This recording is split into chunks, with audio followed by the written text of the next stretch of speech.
everyone. I am Nancy Naji. I am Nancy Naji. I am Nancy Naji. Welcome to our segment Hello Money. Today we'll be talking about the payday. You have to be street smart. We all know this year. No grief for anybody is our 2024 tagline.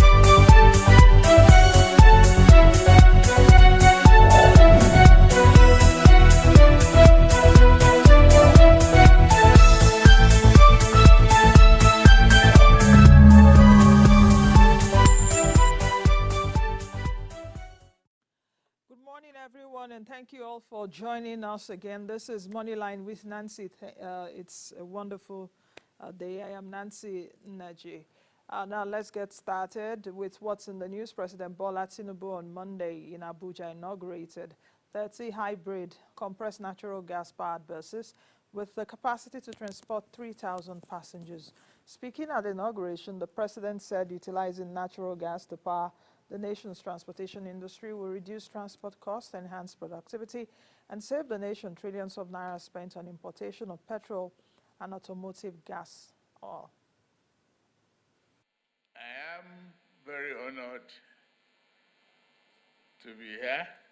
It is a great inspiration for me to receive these buses on behalf of the government. Making a significant innovation to transportation system.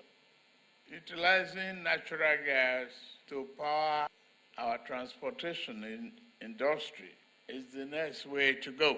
For many countries, especially Nigeria, with our own gas, if we work harder, be productive and innovative, it is an economic necessity that we should embrace.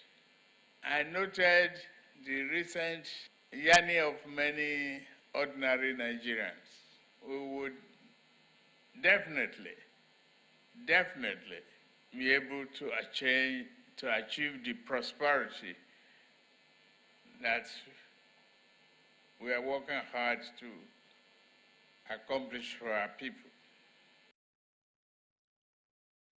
President Bola Tinubu presided over a meeting of the Federal Executive Council on Monday in Abuja following the swearing-in of the newly appointed head of civil service of the Federation, Mrs. Esther Didi Wilson-Jack. In his address, the president urged Mrs. Wilson-Jack to serve the nation with integrity and transparency. He also paid tribute to the outgoing head of civil service, Dr. Folashade Yemi, commending her tenure as exceptional. The federal government has criticized the slow progress on the Enugu-Onitsha road, emphasizing that it is currently evaluating the performance of all ongoing and new road projects across the country. Minister of Works David Umahi stated through his spokesperson, Uche Naoji, that he has instructed the contractors working on the 107-kilometer dualization of the Enugu-Onitsha road to improve their pace and adhere to the current administration standards for speed and quality. Umahi made these remarks during a meeting between the ministry and MTN, which is funding the Enugu-Onitsha road dualization under the Road Infrastructure Development and Refurbishment Investment Tax Credit Scheme. The Ministry of Housing and Urban Development has commenced the distribution of the first batch of housing allocations to subscribers who have made upfront payments under the National Housing Program. The subscribers known as outright subscribers have either fully paid or made substantial deposits for their homes, placing them at the top of the allocation list. The Permanent Secretary of the Ministry, Dr. Marcus Ogubi, announced this important development during a briefing in Abuja. The Organization of Petroleum Exporting Countries, OPEC, has reported a slight increase in Nigeria's average daily crude oil production to 1.3 million barrels per day in July. However, this figure differs with claims from President Bola Tinubu and Gbenga Komolafe, Chief Executive of the Nigerian Upstream Petroleum Regulatory Commission, who stated that production had risen to 1.6 million barrels per day. According to OPEC's monthly oil market report for August 2024, Nigeria's oil output rose by an average of 30,000 barrels per day, up from 1.27 million barrels per day in June. The federal government has paid the outstanding 45-month minimum wage arrears owed to employees of the Nigerian Meteorological Agency. This was revealed in a statement issued on Monday by the Secretary of the NIMET Union Joint Action Committee, Okechukwu Nwokoro.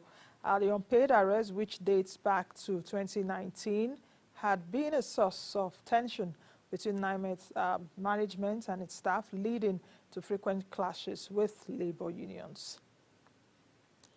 The Debt Management Office has announced the availability of 2 federal government of Nigeria savings bonds for subscription priced at 1,000 naira per unit. According to a statement posted on its website on Monday, the first bond was a 2-year FGN savings bond maturing on August 21, 2026, with an annual interest rate of 17.37%. The second bond is a 3-year FGN savings bond maturing on August 21, 2027, offering an annual interest rate of 18.37%. The subscription period opens on August 12 and closes on August 16, with a settlement date set for August 21. So in case you want to invest, the minimum amount there is 5,000 naira and the maximum 50 million naira. Don't say I didn't tell you. All right, in recent years, Nigeria has witnessed a surge in phenomenon popularly known as the Japa syndrome. Some say that the syndrome has created an exodus mentality among Nigerians who grow up dreaming of escaping the perceived limitations of Nigeria. Others say that the syndrome is responsible for draining the country of its skilled professionals and that it can also lead to modern slavery.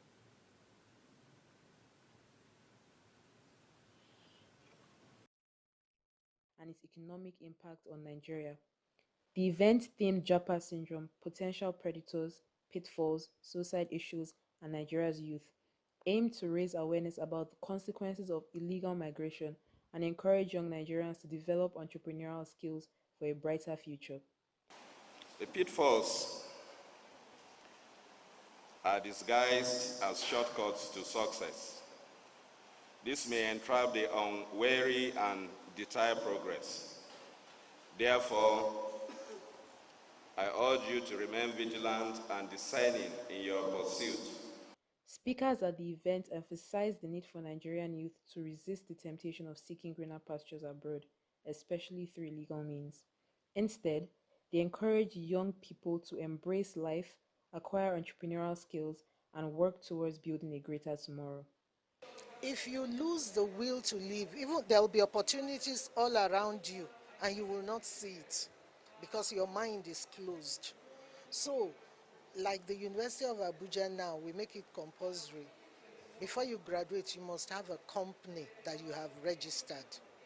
A report from the International Migration Office highlighted the alarming rate of human capital flights, revealing that 64% of Nigerian immigrants have tertiary education. The gathering decries the economic deprivation and loss of human capital resources due to the Japa syndrome, emphasizing the need for collective action to address the root cause of migration. Precious Opone, Moneyline with Nancy. Former U.S. President and Republican presidential candidate Donald Trump, during a Monday interview on X with Elon Musk, voiced frustration over the possibility of Vice President Kamala Harris replacing President Biden on the Democratic ticket. We cannot have a Democrat. We cannot have her. She's incompetent. She's as bad as Biden in a different. Yeah. Look, she hasn't done an interview since this whole scam started. And say what you want. This was a coup. This was a coup of a president of the United States. He didn't want to leave, and they said we can do it the nice way or we can do it the hard way. What's happening sort of overnight is they're rewriting history and making Kamala sound like a moderate when in fact she is far left, like far left. Worse than Bernie Sanders. She is considered more liberal by far. I think we're in massive trouble, frankly, with the Kamala administration, and that's my honest opinion. And I think really it's essential that you win for the good of the country for this election. And I mean, I'm just stating my opinion.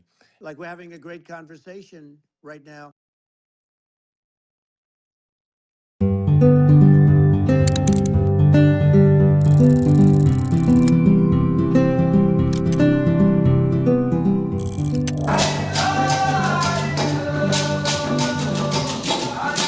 Time has come for Africa to engage in serious conversation aimed at finding answers for its problems.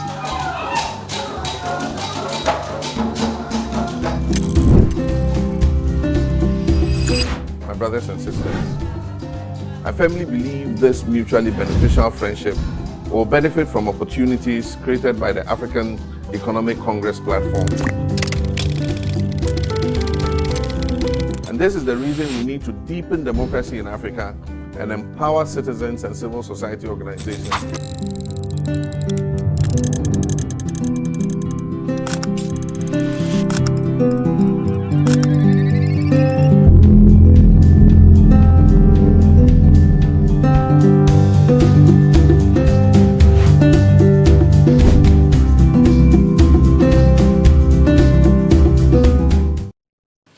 Now, let's take a look at the markets and see how far we have gone. At least Monday, that was yesterday, our week open, we saw the equities market starting the week on a sour note, ending a 3-day winning streak as declines in heavyweight stocks like Boa Cement, United Capital, Transcorp Hotels, UACN, Access Core, WAPCO, Zenith, GTCO, UBA, and others driving the market downwards. Consequently, the all-share index fell by about 0.72%, as you can see right there, closing at 97,880.94 points, a drop from Friday's 0.48% gain, which had the index at 98,592.12 points. Now, investors took a hit with market capitalization shrinking by about 403.66 billion naira, bringing it to about 55.6 trillion. That's the approximate figure you're seeing on the screen, while the year-to-date return was at 30.9%. Now, despite the downturn, the market breadth index remained positive, with 29 gainers outspacing 20 losers, while 71 stocks stayed unchanged. Now, Julius Berger led the gainers, while Boa Cement topped the losers list. We saw that GTCO dominated trading volume, accounting for about 24.87%, with Veritas and Access Core trailing closely. On the value chart, GTCO again led the way, contributing about 48%, followed by Zenith Bank as well as O&O. Total trading volume increased by 4.36% on Monday, closing at 498.21 million. For shares, we're looking at shares valued at 11.77 billion. That's talking about the traded value out there. Across 10,645 deals, that's there, GTCO emerged as the most traded stock in both volume and value on Monday, with about 123.92 million units exchanged, worth about 5.66 billion naira. Now, if we move over to the NASD Securities Index, it kicked off the week on a high, rising by about 2.40% to close at 1,491.52 points, reversing Friday's 0.33% decline to 1,456.53 points. Now, let's take a look at the money market. System liquidity opened with a shortfall of about 478 billion naira. The open buyback rate spiked by about 275 basis points to 36.14%, while the overnight rate also jumped by about 2.78% to 36.75%. Now, market watchers are predicting that this rate will hover around similar levels today. So let's see. Of course, the markets have started trading. Despite the liquidity crunch, the FGN Treasury bills market saw active trading on Monday, particularly in the February to May maturities, with February-March bills offered around 23.5% mark. And demand was also noted for the May 22nd and 7th August bills, although offers were scarce, leaving the average benchmark unchanged day on day. Now, analysts expect that tight liquidity will continue to influence market activity. If we move over to the bonds market, it was subdued with a slight bearish tilt. As improved offers were noted across the curve, traders expect the current weak sentiment to persist, while the FGN Eurobond market experienced a relatively flat session, with investors exercising caution ahead of upcoming U.S. macroeconomic data. Day on day, the average benchmark yield edged down by about 5 basis points to 10.26%. Now, in the foreign exchange markets, on Monday, we saw that the Nigerian naira, of course, appreciated by about 20 basis point, closing at 1,570 naira 99 kobo to $1 the Nigerian Autonomous Foreign Exchange Market window, that is NAFEM.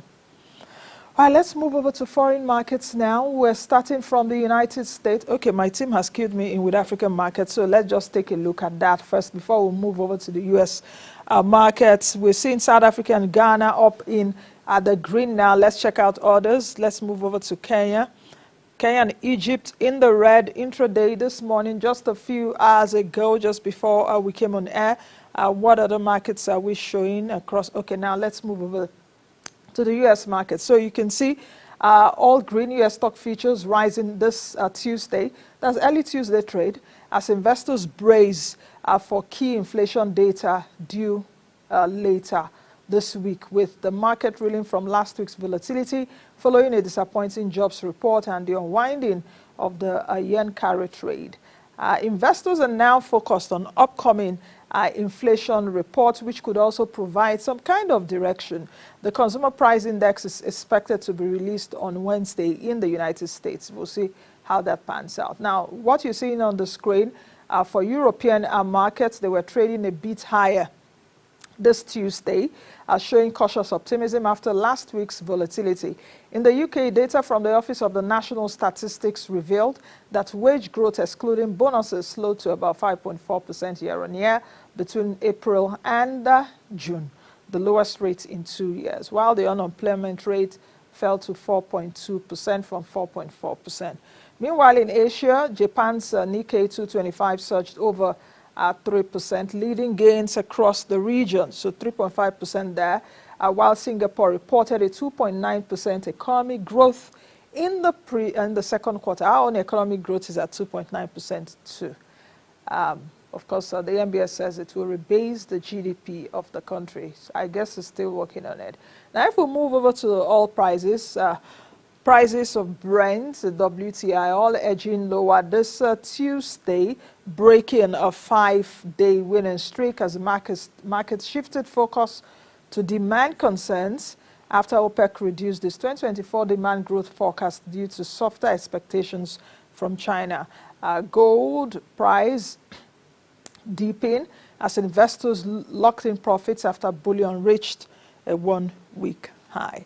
So these are other commodities that we track for you on the program and their prices this morning. But like I always say, it's a market, it's to and fro, it oscillates, and by the end of the trade, we will definitely get how these commodities and even the prices of shares and all of that ends.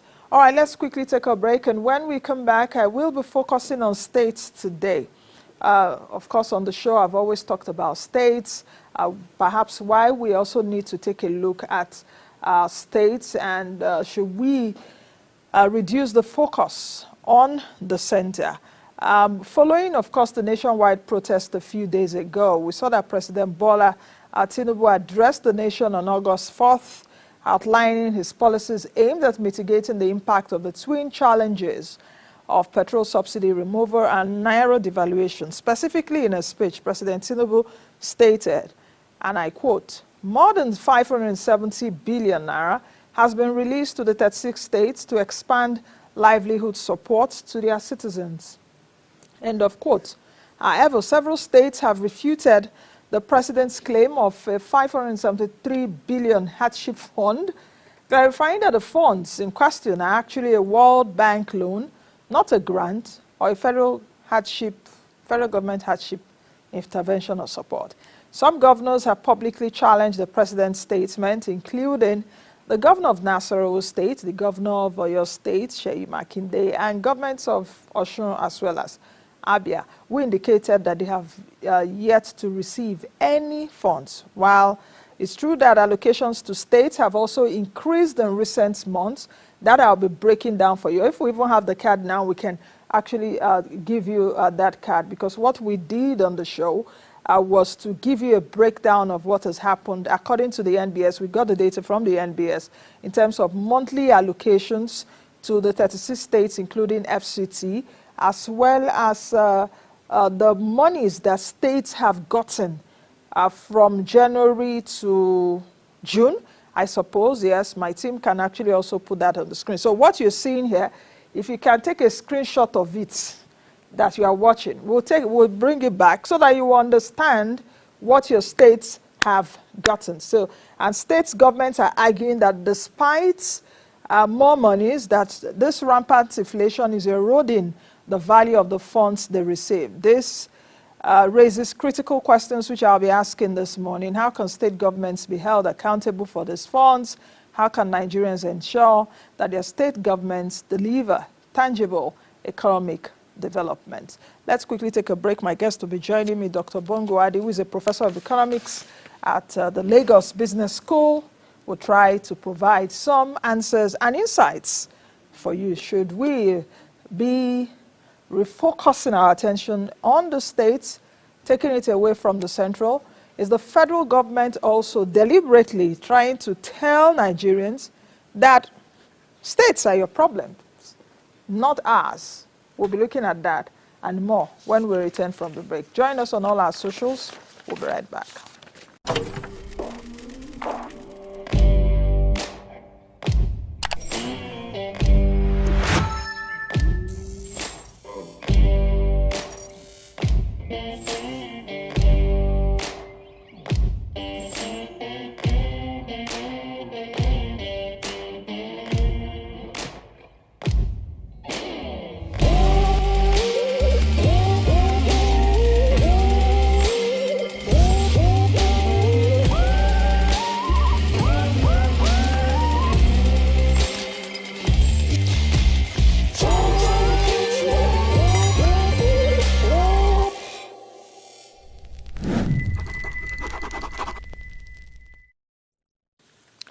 All right, welcome back to the program. My guest is Dr. Bongo Ade. He's a professor of economics at the Lagos Business School.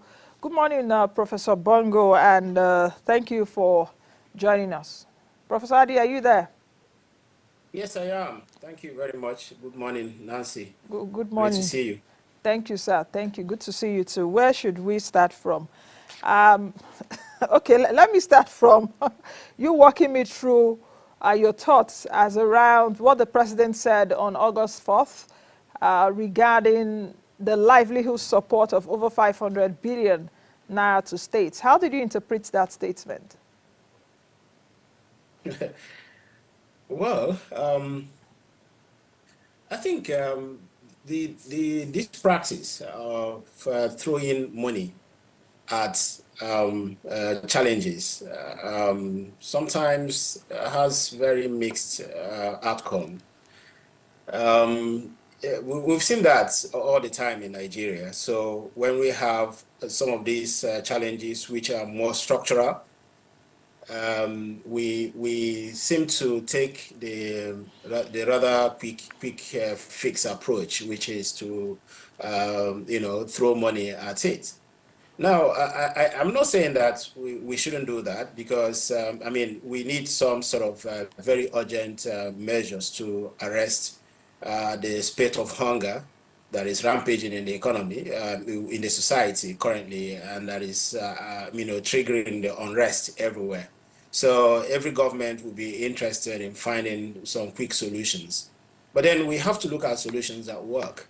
Yeah, so 570 billion, if you go by each state of the federation, on average, we have, if you include the federal capital territory, that means each segment should get about 15 billion naira. Then if you go by local governments, that's at the sub-national level, I think that's the conversation, yeah?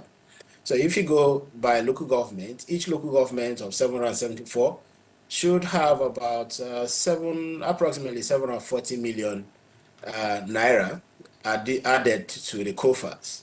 But then that's not the challenge. I think what we have to look at here is the distributional system within our country, how resources are distributed.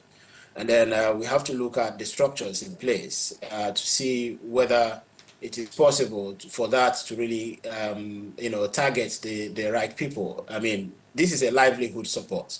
So livelihood, you are looking at two things. The first one would be income, but income is secondary compared to consumption. So you want to smooth in consumption when people are hungry. So you want to make sure, you want to help them to eat now and maybe have from having none or one meal a day, you want them to have about two. So that is what economics will refer to as consumption smoothing. So you want to address consumption smoothing. So you'll be looking at measures that will bring food to the table of the people that you want to support. So when you talk about livelihood support in this instance, my thinking would be that government wants to help people to smoothen their consumption. So smoothing consumption means that you want to make food available to them.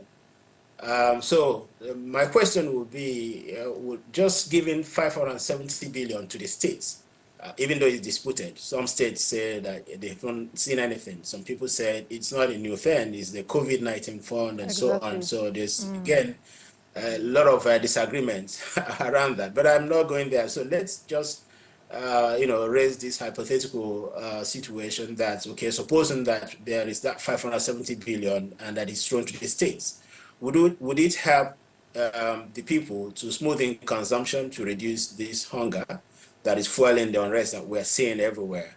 My answer is categorically no, because you just pointed out how much the state's revenues, FAC allocation, has increased since last year. I think it's put the average is about 40%. So each state has got, some state got up to 80% more, some got for at least 40% increment. That's huge. Forget about what anybody says about inflation and whatever. That's significant. And if it hasn't helped, so I wonder whether 570 billion extra going to the states will help. I think there is a problem here, which is the distributional system. No, in Nigeria, the kind of politics we have is that of a winner takes all. So if you're, let's say, you're from my state is Imo State, right? If you're from Imo State and you are not a member of the ruling party, APC, which is in power there, you're not likely to get any support coming from the government because they're going to use their party apparatus and party system to distribute all those stuff. So eventually it goes to only APC members. So if you're not a member of a party, you're not a politician, you belong to other parties. So chances are nil that you get anything. And the same applies to every other state. So I'm looking at the structure of distribution. So given that, it will not work. I mean, assuming that they're going to be giving people money. But that is not a solution. And it will never address this important issue of consumption smoothing. What I think could have worked is if the president has perhaps engaged, because you mentioned it earlier about women groups, trade groups, market groups, because what we suffer in Nigeria, which has contributed to this high price of food, is the role of, the collapse of the logistics system to move food from the farm gates to the cities, from the farm gate to the table. That is the challenge. First of all, there are so many, roadblocks along the way. If you're moving a lorry from, say, the northern part of the country to the south, you will encounter so many roadblocks, which add to the cost of logistics and which will be translated eventually, to the market price of the items. And then we also have insufficient logistics system such that evacuation is a problem. Most of what is produced, are not evacuated from the farms. They get destroyed. I mean, the wastage is huge. So those are some of the I think the issues that would have been addressed by the president using those funds that would have had larger multiplier impact than just giving money to the subnationals. If we are interested in consumption smoothing, because I think that is the immediate thing, rather than, so we have to look at the proximate, thing that could ameliorate the challenges that people are facing right Okay. now. That's consumption smoothing, which is getting food to the table. So for me, it is about addressing these challenges, the logistic bottlenecks around the evacuation of produces from the farms to the households or to the markets. That's where the biggest challenge is. So if you look at it, there's huge arbitrage opportunities. And again, somebody was making that argument, one of the platforms that I belong, that if you have to move say a lorry of yam from say Benue to other part, you will encounter so many roadblocks. Okay, there are every community, every local government, everywhere you pass, they are heavily taxed.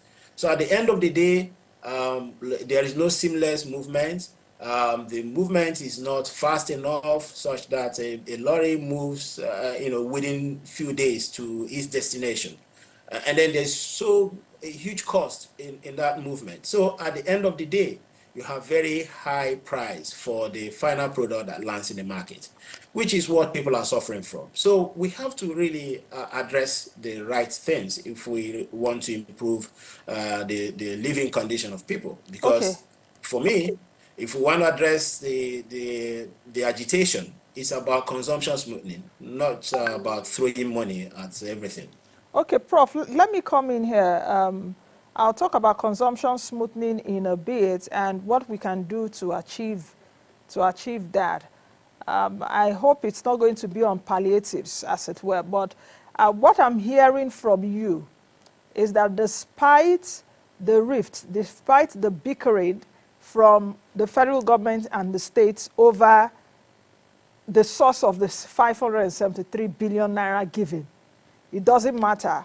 What you're looking at is at how are states utilizing that. And we must situate this. Is that what you're saying? Is that what you mean? Exactly. Sure. So when I talk about distributional network, the system, so we have a collapsed, system where the states are not even. So I gave an example with the increment or the increased FAC allocation.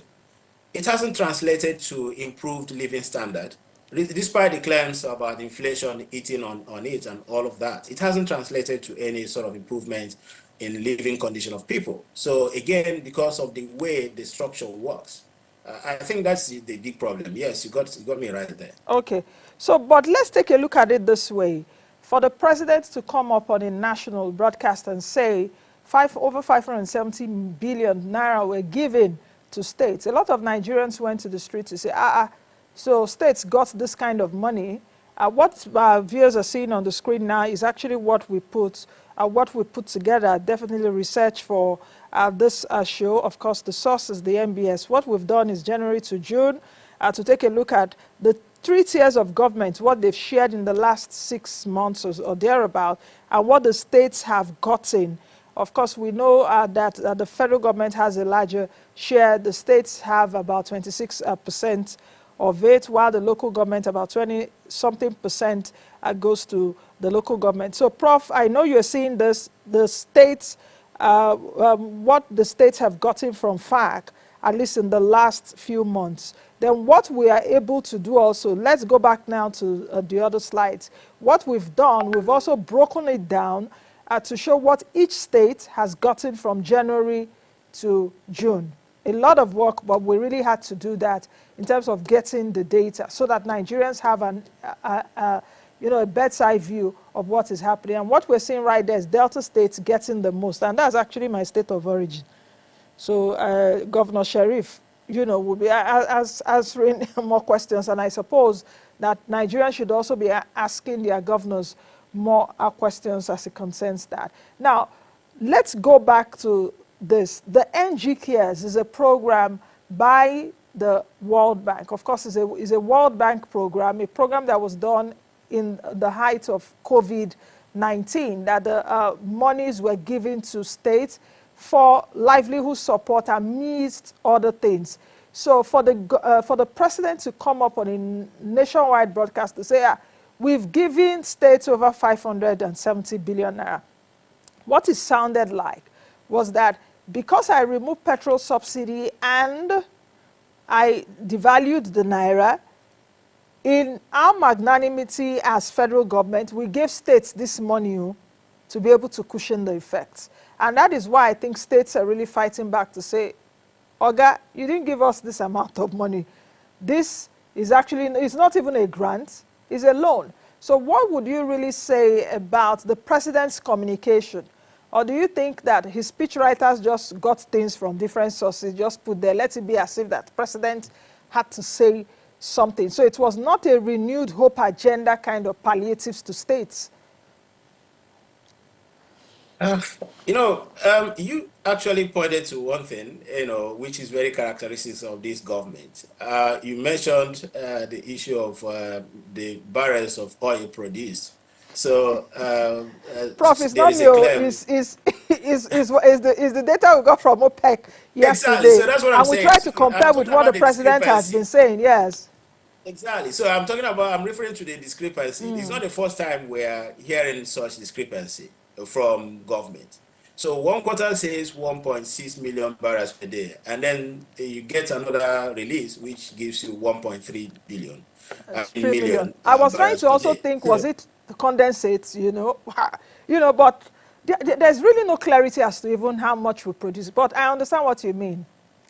exactly. So that's exactly what I'm telling you. So you see, we have this a lot of disagreements when it comes to data, information, and miscommunication, and it's become very rampant in this administration. Which again, harks back to what we said about the way the president's writers get their information or get their data.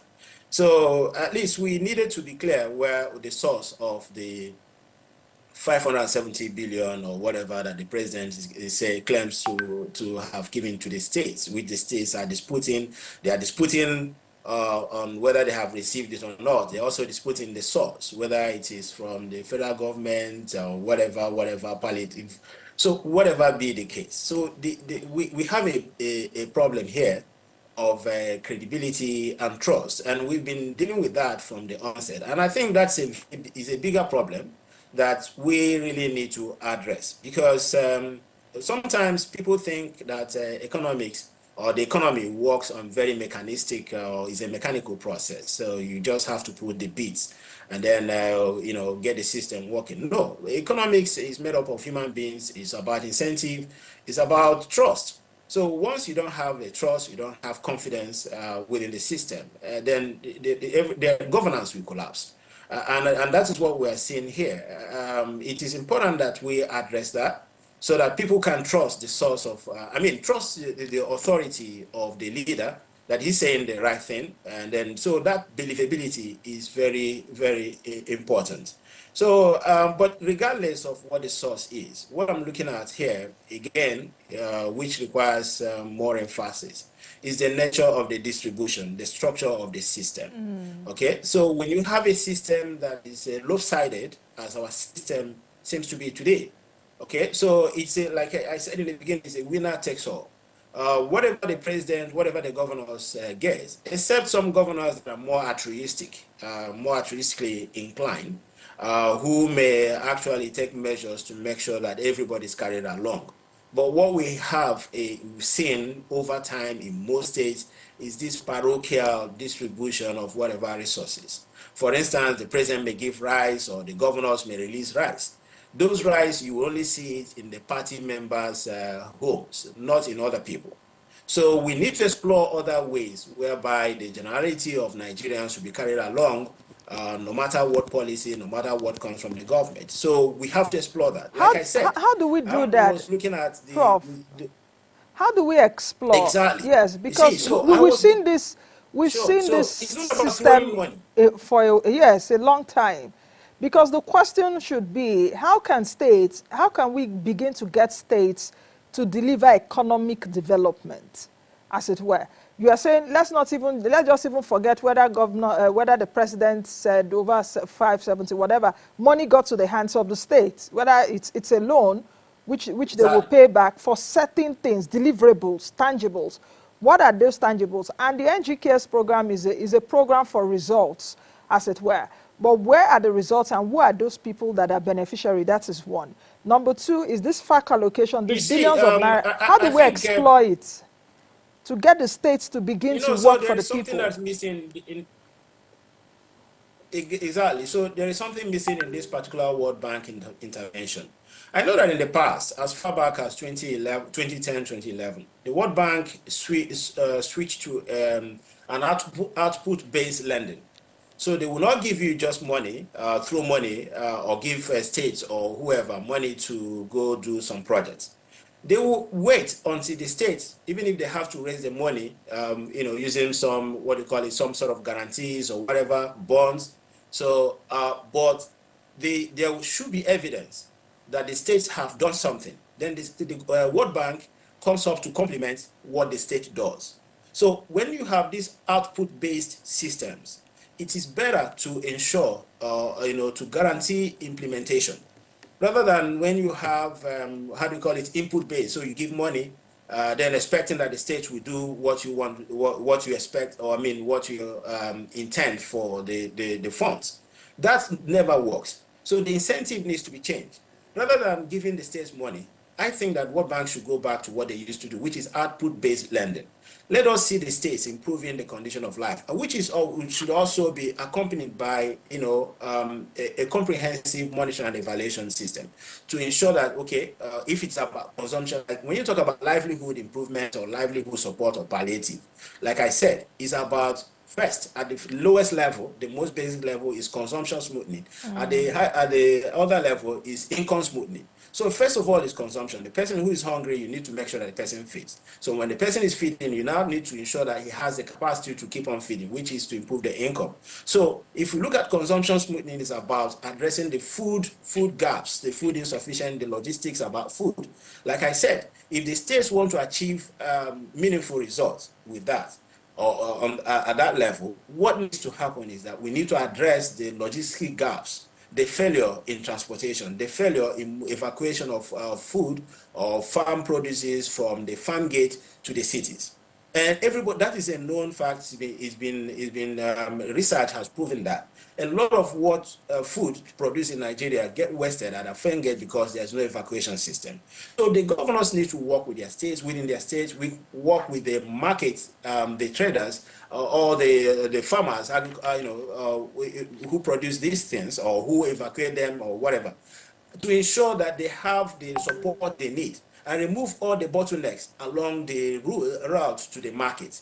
If that is done, I'm sure that, so you have a system that can now benefit everybody, not just a parochial system whereby money comes direct to state government and then you are now distributing money. No, it's not about distributing money. Let us, make easement of the logistics system such that food can flow from the farms to the cities and then down to households. I think that's a better approach to do this. For the World Bank, I think there is need to look at the output-based lending that they used to do in the past. So rather than input-based, let us look at output-based lending. That will have more impact than this. Prof, the little that I also know about the World Bank, I know that this system is also what they use in terms of we have to see the results before we give you the money. I've spoken to them in a lot of fora, even here on the show, and they've said that they don't just dole out monies to states without seeing tangibles that the states have done. So having said that, is there a missing link? What should we do with these states, as it were? Because it seems everybody is focusing on the central.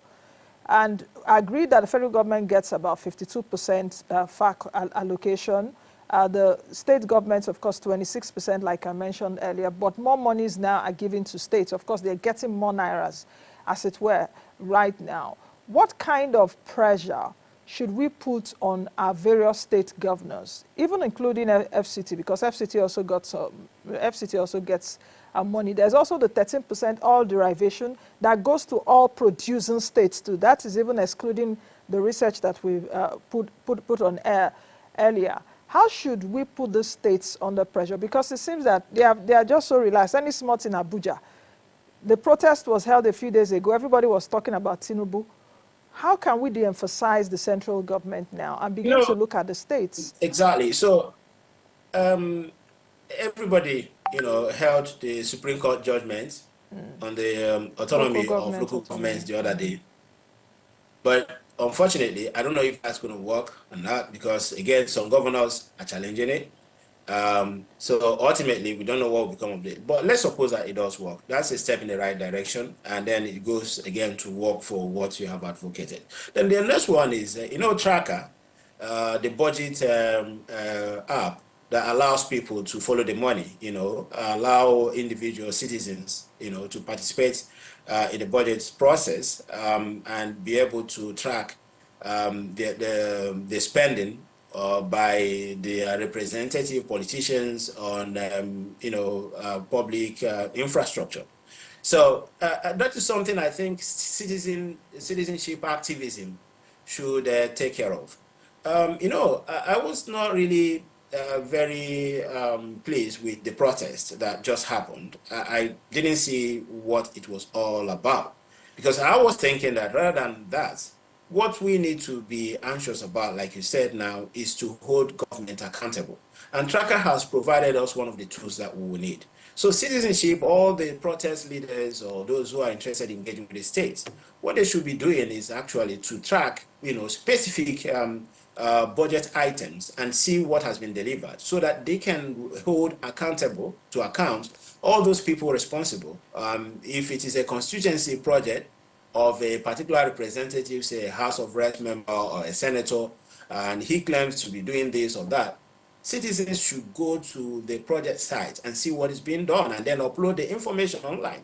I think that's one way we can go about it. But then beyond that, a lot of things has to change about the fiscal system of the country.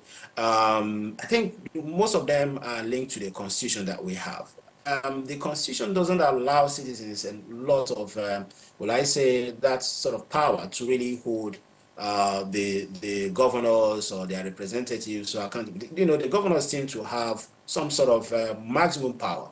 Okay, they get away with anything, even so even in the creation of the autonomy of local government, we will see the similar situation where the local government chairman will now become another emperor. Okay, and will not be accountable to anybody. And when they have that kind of money, the kind of money that the state governors have, they are willing and they are able, and they always do that to buy up everybody, buy up the opposition, collapse every sort of antagonism, and that way they can always have their way. So we need to look at the constitution. I think this is all about an institutional or governance issue that has to be addressed at that level. And until it's addressed, because we keep talking about this, it's been the issue from the beginning, and I don't see it changing. But one way that we can improve on things is what I said, citizenship activism. Tracker is one way. Let's look at what they are doing with the money, so people need to hold them account, specifically, not just carrying placards that doesn't, placards that don't really say anything. It's just about pointing to what specific project that people claim to be doing, how much they've spent on it, how much budgeted. That way we can hold people accountable. So that is the way, I would see that go.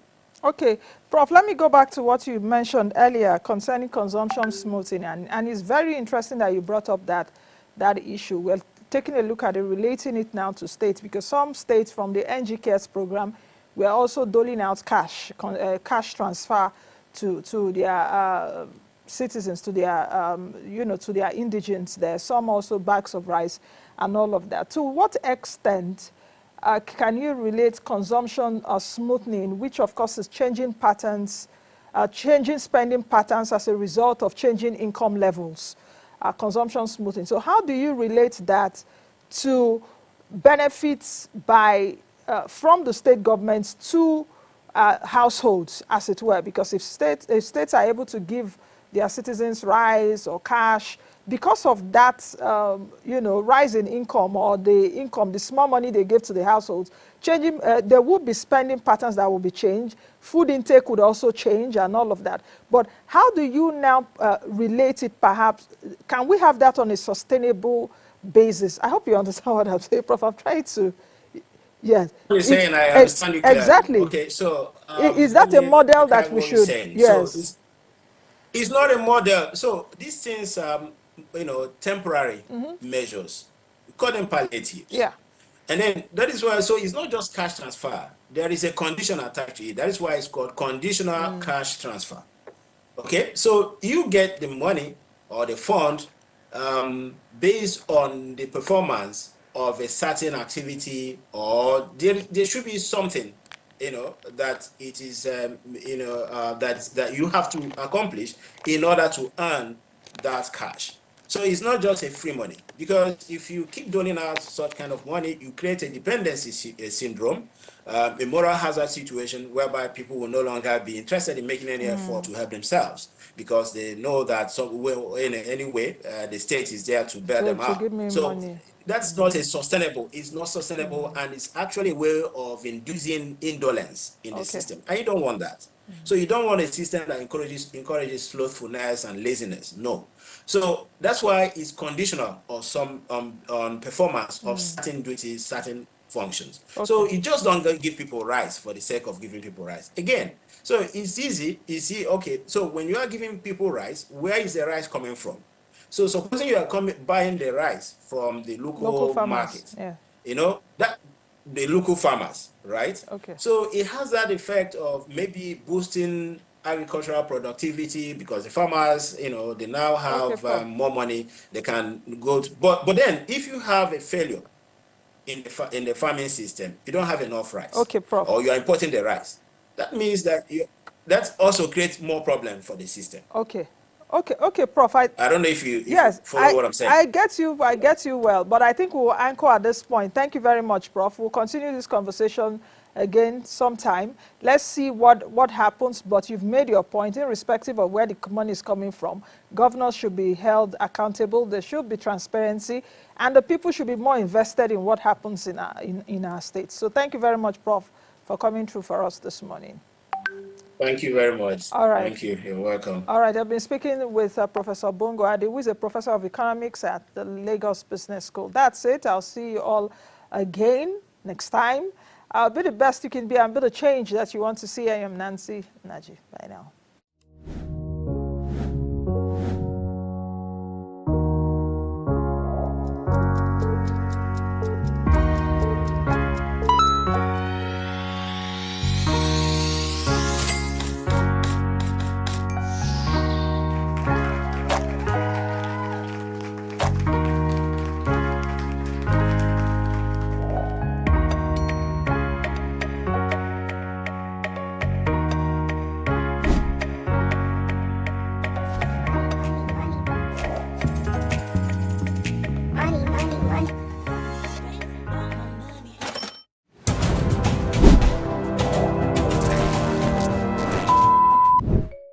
Hello everyone, I am Nancy Naji, a financial journalist, the anchor of Moneyline with Nancy on AIT. Today I'll be talking about smart savings tips for students. Great Nigerian students. Great. Very good. So attention students, hold your ears so that you can say goodbye to financial struggles. Number one, calculate your income.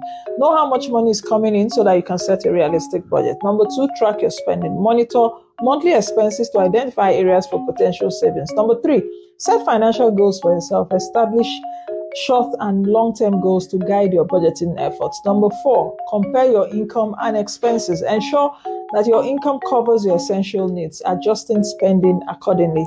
Number five, buy second-hand items if you can. And if I know you can, so save money by purchasing used items, especially books that are expensive items for you while in school. Number six, cook your meals. Cut costs by limiting dining out. Cooking at home is not only economical, but promotes self-care. I'll see you all in the next video. Don't forget to subscribe to our YouTube channel, Moneyline with Nancy. Join us on our program on AIT too. Hello everyone, I am Nancy Nancy Naji, financial journalist. I'll be talking about common money mistakes to avoid. And number one, ignoring financial challenges. Tough times, of course, bring discouragement, but don't let it lead you to overlooking financial issues. Make 2024 the year for financial organization. Address and understand your financial concerns. Seek advice from professionals to gain insight and clarity.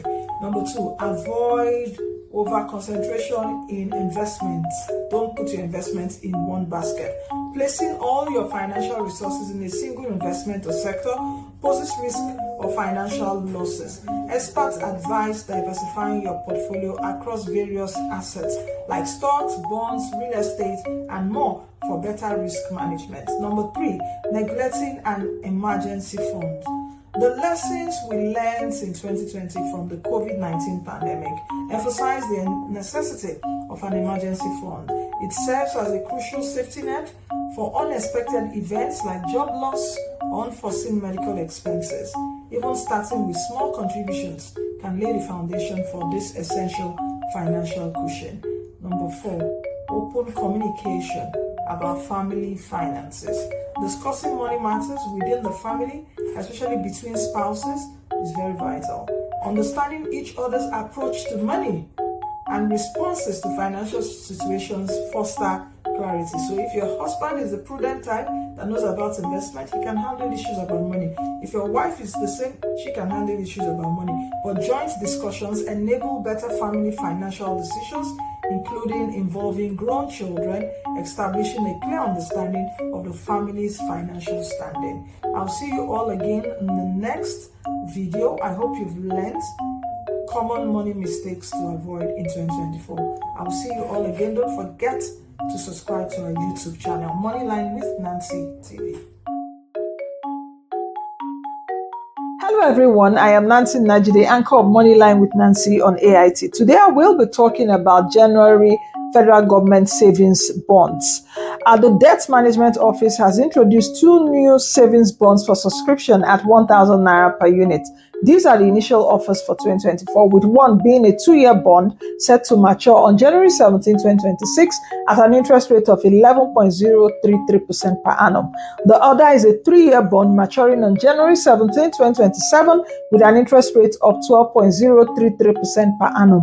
Both bonds are open for subscription. They've been opened from Monday, January 8th, and they will last till Friday, January 12th, with a settlement on January 17th and coupon payment on April 17th, July 17th, October 17th, and January 17th. Investors can subscribe starting from a minimum of 5,000 Naira and in multiples of 1,000 Naira thereafter, with a maximum subscription of 50 million Naira. Interest is paid quarterly and the principal amount is repaid in full upon maturity. These savings bonds, like other federal government securities, are supported by the full faith and credit of the federal government and secured against Nigeria's general assets. What are you waiting for? As little as 5,000 Naira, you can invest. Check out your licensed bank or your stockbroker. I'll see you in the next video.